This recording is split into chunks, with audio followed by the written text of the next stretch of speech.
dicebent, mia sodales, si se sepulchrum, amica visitarium, curios mios, a la quintulam, fora levitas.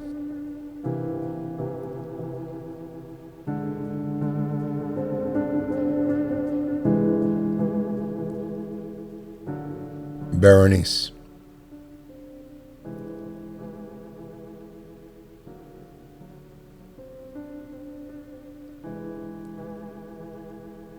Misery is manifold. The wretchedness of earth is multiform, overreaching the wide horizon as the rainbow. Its hues are as various as the hues of that arch, as distant too, yet as intimately blended, overreaching the wide horizon as the rainbow. How is it that from beauty I have derived a type of unloveliness, from the covenant of peace, a simile of sorrow? But as in ethics, evil is a consequence of good, so in fact, out of joy is sorrow born. Either the memory of past bliss is the anguish of today, or the agonies which have their origin in the ecstasies which might have been. My baptismal name is Aegeus. That of my family I will not mention. Yet there are no towers in the land more time-honored than my gloomy, gray, hereditary halls.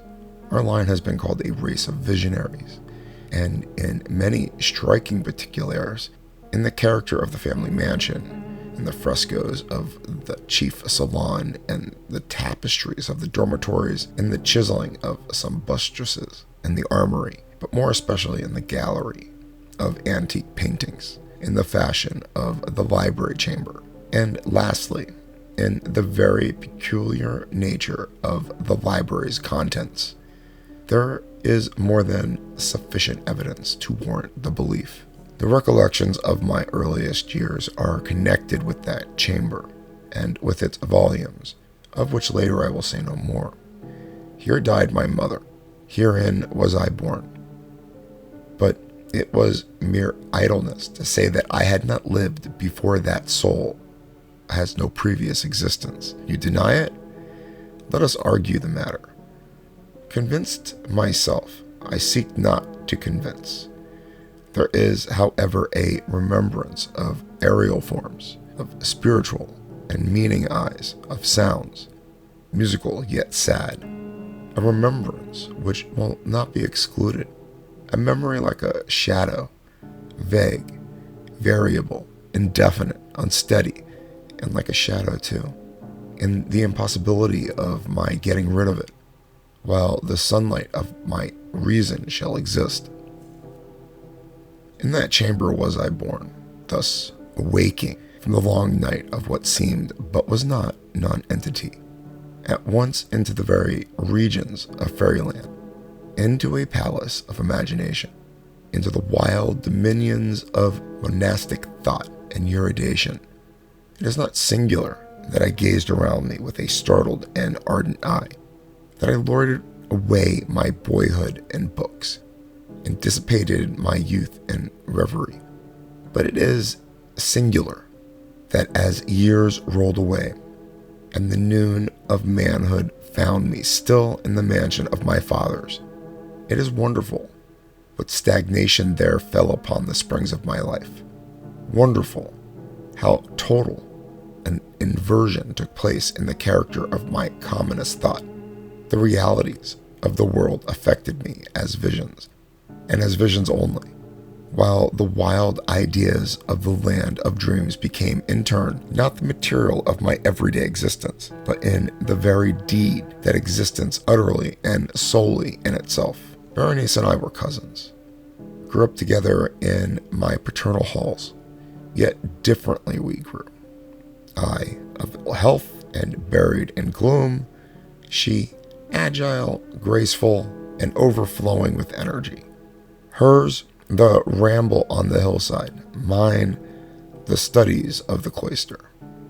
I living within my heart, an addicted body and soul to the most intense and painful meditation.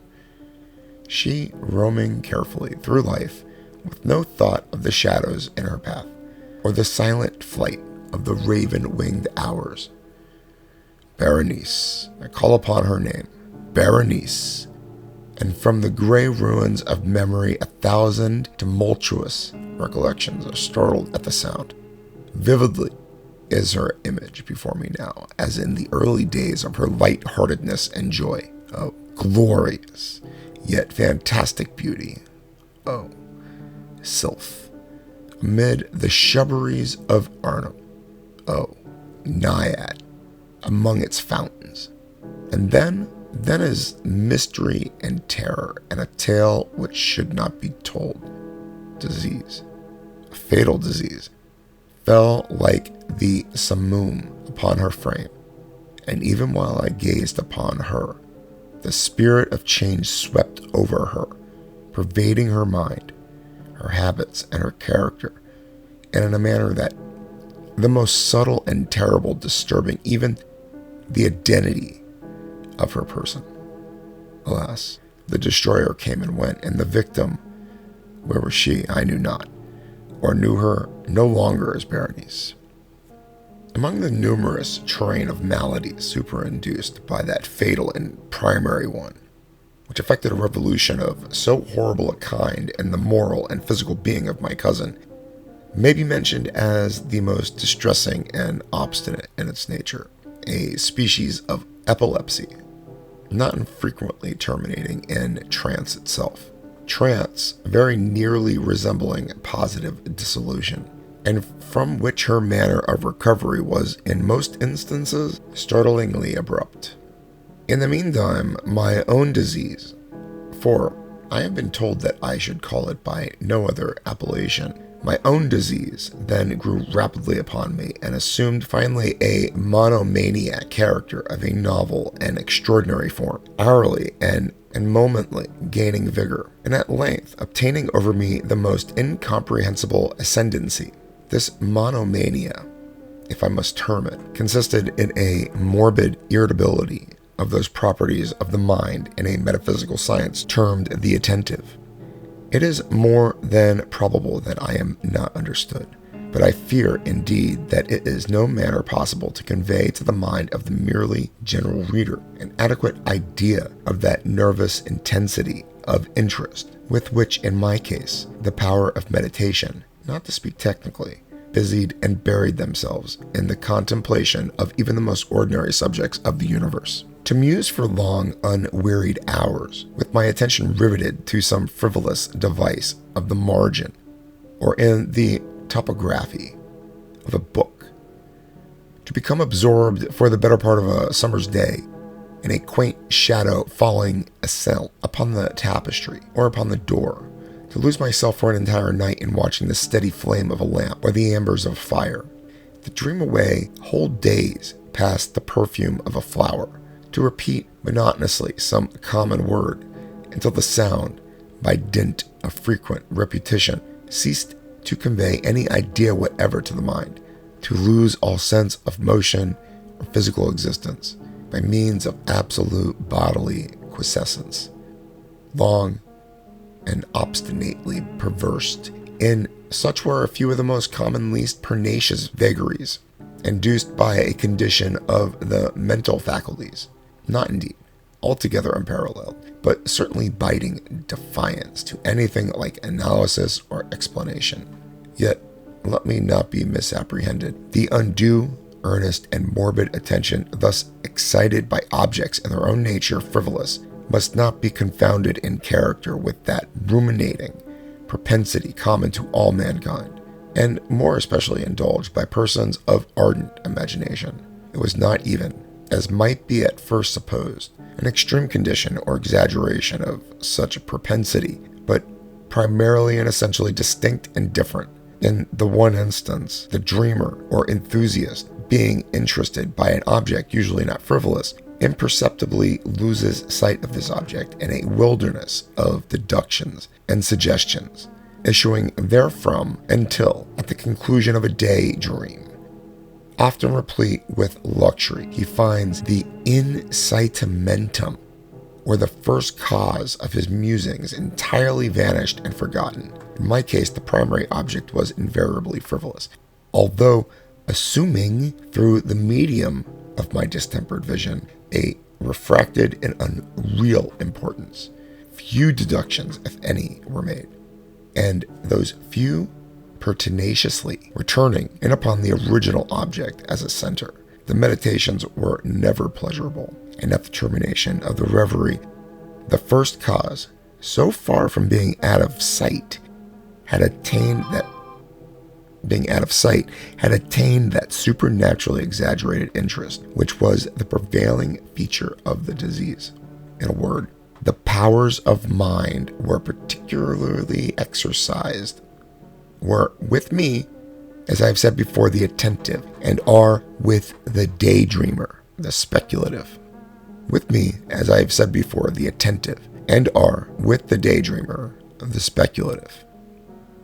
My books at this epoch, if they did not actually serve to irritate the disorder, partook, it will be perceived, largely in their imaginative and inconsequential nature, of the characteristic qualities of the disorder itself. I will remember, among others, the treaty of the noble Italian Coelius Secundus Quorio, Vitae Reginae Diei, St.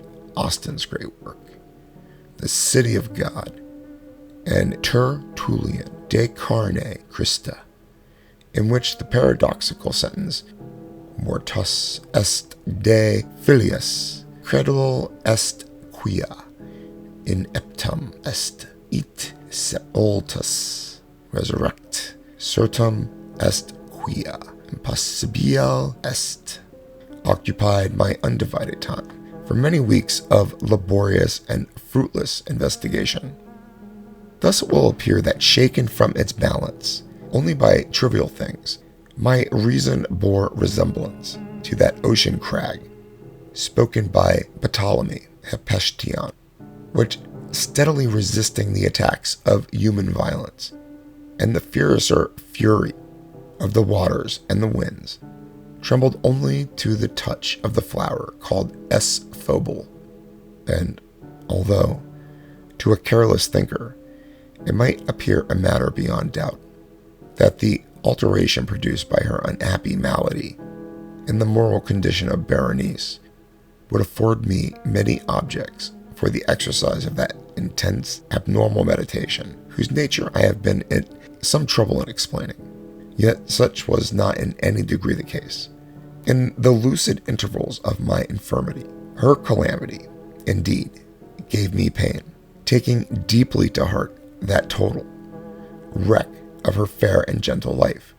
I did not fall to ponder frequently and bitterly upon the wonder-working means by which so strange a revolution had been so suddenly brought to pass.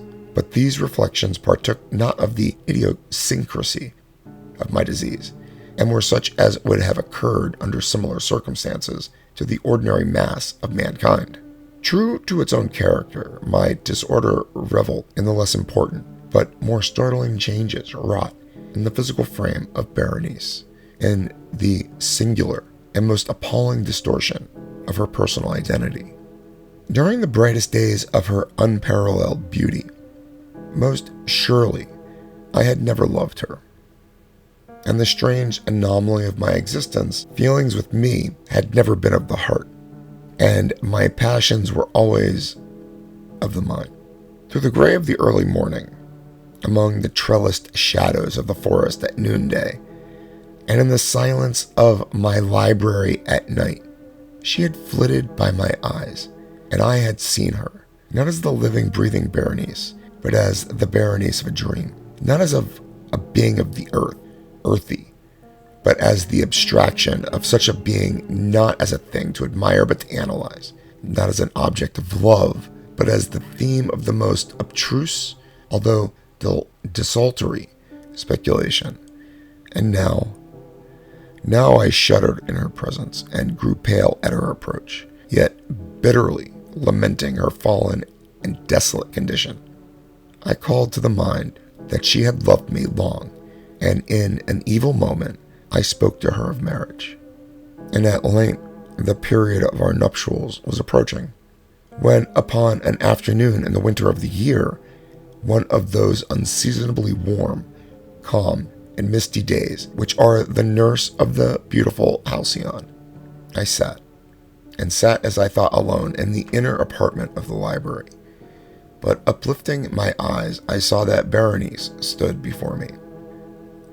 For as Jove during the winter season gives twice 7 days of warmth, men have called this claimant in temperate times the nurse of the beautiful halcyon, Simonendes. Was it my own excited imagination, or the misty influence of the atmosphere, or the uncertain twilight of the chamber, or the gray draperies which fell around her figure, that caused in it so vacillating and indistinct an outline? I could not tell. She spoke no word. I, not for worlds, could have uttered a syllable. An icy chill ran through my frame. A sense of insufferable anxiety oppressed me. A consuming curiosity pervaded my soul, and sinking back upon the chair, I remained for some time breathless and motionless, with my eyes riveted upon her person. Alas, its emaciation was excessive, and not one vestige of the former being lurked in any single line of the contour. My burning glances at length fell upon the face. The forehead was high, and very pale, and singularly placid, and the once jetty hair fell partially over it, and overshadowed the hollow temples with innumerable ringlets now of vivid yellow, and jarring discordantly in their fantastic character with the reigning melancholy of their countenance. The eyes were lifeless and lustreless and seemingly pupilless, and I shrank involuntarily from their glassy stare to the contemplation of the thin and shrunken lips. They parted, and in a smile of peculiar meaning, the teeth of the changed Berenice disclosed themselves slowly to my view. Would to God that I had never beheld them, or that having done so, I had died. The shutting of a door disturbed me, and looking up, I found that my cousin had departed from the chamber, but from the disordered chamber of my brain had not, alas, departed, and would not be driven away. The white and ghastly spectrum of the teeth, not a speck on their surface, not a shade on their enamel, not an indenture in their edges, but what that period of her smile had sufficed to brand upon my memory. I saw them now even more unequivocally than I beheld them then. The teeth. They were here and there and everywhere, invisibly and palpably before me, long, narrow, and excessively white, and the pale lips writhing about them, as in the very moment of their first terrible development. Then came the full fury of my monomania, and I struggled in vain against its strange and irresistible influence. In the multiplied objects of the external world, I had no thoughts but for the teeth. For these I longed with a frenzied desire. All other matters and all different interests became absorbed in their single contemplation. They alone were present to the mental eye, and they, in their sole individuality, became the essence of my mental life. I held them in every light. I turned them in every attitude. I surveyed their characteristics. I dwelt upon their peculiarities. I pondered upon their conformation. I mused upon the alteration in their nature. I shuddered as I assigned to them in imagination a sensitive and sentient power, and even when unassisted by the lips, a capability of moral expression, of madsali sali. It had been well said, "Qui tos ses pas etitent des sentiments," and of Berenice I more seriously believed, "Qui totas ses dances etitent des adis." Ah, here was the idiotic thought that destroyed me. Das adis. Therefore, It was that I coveted them so madly. I felt that their possession could alone ever restore me to peace, in giving me back to reason. And the evening closed in upon me thus, and then the darkness came, and tarried, and went, and the day again dawned, and the mists of a second night were now gathered around. And still I sat motionless in that solitary room, and still I sat buried in meditation, and still the phantasma of the teeth maintained its terrible ascendancy, as with the most vivid, hideous distinctness. It floated about amid the changing lights and shadows of the chamber. At length there broke in upon my dreams a cry as of horror and dismay, and thereunto, after a pause, succeeded the sound of troubled voices, intermingled with many low moans of sorrow or of pain. I arose from my seat, and throwing open one of the doors to the library, saw standing out in the antechamber a servant maiden, all in tears. He told me that Berenice was no more.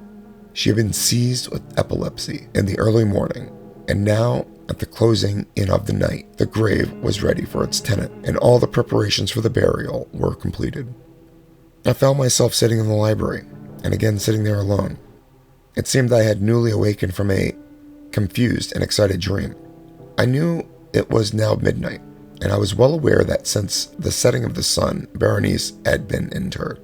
But of that dreary period which intervened, I had no positive, at least no definite comprehension. Yet its memory was replete with horror more horrible from being vague, and terror more terrible from ambiguity. It was a fearful page in the record of my existence, written all over with dim and hideous and unintelligible recollections. I strived to decipher them, but in vain, while ever and anon, like the spirit of a departed sound, the shrill and piercing shriek of a female voice seemed to be ringing in my ears. I had done a deed. What was it? I asked myself the question aloud, and the whispering echoes of the chamber answered me. What was it? On the table beside me burned a lamp, and near it lay a little box. It was of no remarkable character, and I had seen it frequently before, for it was the property of the family physician. But how it came there upon my table, and why I should shudder in regarding it, these things were in no manner to be accounted for, and my eyes at length dropped to the open pages of a book, and to a sentence underscored therein. The words were the singular, but simple ones of the poet Ibn Zayat. Why then, as I perused them, did the hairs of my head erect themselves on end, and the blood of my body congealed within my veins? There came a light tap at the library door, and pale as the tenant of a tomb, menial entered upon tiptoe. His looks were wild with terror, and he spoke to me in a voice tremulous, husky, and very low. What said he? Some broken sentences I heard. He told of a wild cry disturbing the silence of the night, of the gathering together of the household, of a search in the direction of the sound, and then his tones grew thrillingly distinct as he whispered me of a violated grave, of a disfigured body enshrouded, yet still breathing, still palpitating, still alive. He pointed to the garments. They were muddy and clotted with gore. I spoke not, and he took me gently by the hand. It was indented with the impress of human nails. He directed my attention to some object against the wall. I looked at it for some minutes. It was a spade. With a shriek I bounded to the table and grasped the box that lay upon it, but I could not force it open, and in my tremor it slipped from my hands and fell heavily and burst into pieces, and from it, with a rattling sound, there rolled out some instruments of dental surgery, intermingled with 32 small, white, and ivory-looking substances that were scattered to and fro about the floor.